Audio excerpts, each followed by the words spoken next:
Every time I'd have a physical, I would always have a high PSA. At some points in time, I would take some medication and the infection would go down. It would lower the PSA. For about 3 years, it was always on that borderline, so I was always dreading a physical every year, knowing I'd always have to go through that exercise, wondering if I had have to have the biopsy. Finally, after I had the biopsy, and it came up negative that I did have prostate cancer. It was defined as a very minute, microscopic form of the prostate cancer, but still I had to take some action. And naturally, the first thing which most people go through when they're diagnosed with prostate cancer is a lot of fear and a lot of anxiety. And I turned to the internet, and within a few days I was just constantly reading whatever I could to learn about this cancer. It was rather a frightening experience because there are a lot of information that I later found out was inaccurate, but it sounded like it was a terrible situation, and almost every type of treatment had some terrible side effects. Once I learned more about the cancer, I realized I had to find a surgeon. And then I was just learning about different types of surgery, the robotic surgery versus the regular open surgery. And so my surgeon who did the biopsy, he was not skilled at robotic surgery, so I contacted another doctor of mine and he referred me to Dr. Michel. When I got the referral, I found out that Dr. Michel would not be available for a consultation for 4 to 6 weeks, but they did say if it was an emergency, have your physician and he will see you earlier. As it turns out, since it was a microscopic form of prostate cancer, I had some time. So in the meantime, I interviewed a couple of other physicians. Finally, when I had a chance to meet with Dr. Michel, the first thing that made me feel very comfortable is that his confidence. Number two, he was very familiar with the Da Vinci equipment. He'd worked on it at many surgeries. Number three, while my research on the internet, I read about a lot of other celebrities or public officials, General Schwarzkopf, Colin Powell. They were very open about their prostate cancer and their experience. And they described all the tests that they had taken prior to the surgery to determine the extent of the cancer.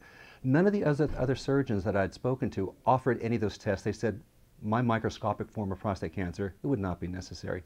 Dr. Michel said, if you choose me as a surgeon, I'd like you to take these tests first.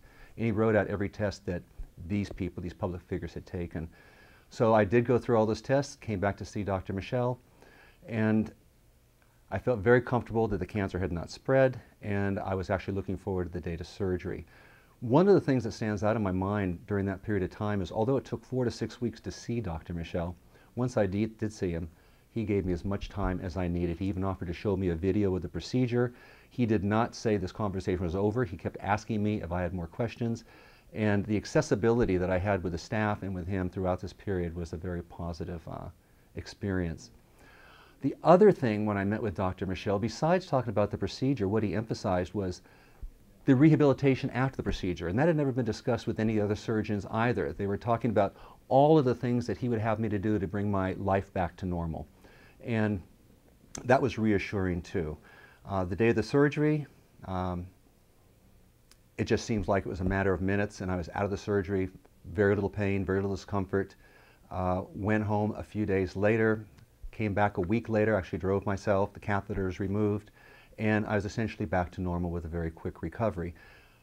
Within a week after the surgery, though, we started the rehabilitative process, and that's when I was able to work with the rest of Dr. Michel's team for a period of 6 to 8 weeks, I believe it was.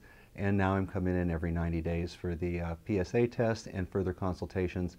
And everything that he mentioned with his initial interview with me has come true. And everything is back to normal. It directed my focus away from where I was focusing on work and other things in my life. And for the first time, I would say, and as far as I can remember, I actually focused on myself.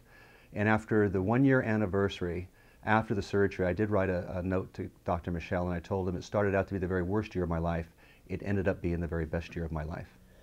Once I woke up from the surgery, I was on the telephone and on my emails.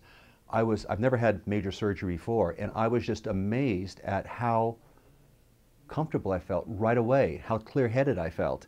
And so I was able to conduct work from the bed and from home for the 4 to 6 weeks I was out. In my case, it did save my life because the first thing Dr. Michel said when he came to the hospital to see me is that we completed the autopsy on your prostate, and it wasn't minuscule. It wasn't microscopic. It was a very aggressive form of prostate cancer.